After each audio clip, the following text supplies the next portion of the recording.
A aká je návratnosť investície? No, otázka je položená správne, ale tiež otázka je, že čo zákazník, aký cieľ si dá zákazník. To znamená, keď si dá zákazník za cieľ... No, tá otázka totiž je vo veľkosti elektrárne, ktorú ideme stavať. Keď si dám za cieľ urobiť najrýchlejšiu návratnosť, nemôžem robiť príliš veľkú elektráreň. Keď si dám za cieľ vyrobiť elektráreň vo veľkosti ročnej spotreby, tak sa bavíme o návratnosti zhruba 10 rokov, bez batérií teda, fyzických, a tie dotácie nám dajú zhruba 3 roky dole, to znamená, že tá návratnosť potom je rádovo okolo 7 rokov. Hej.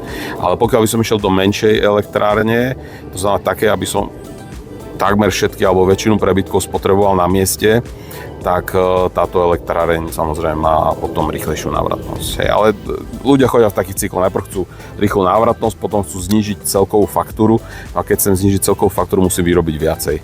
Hej, takže záleží od zákazníka.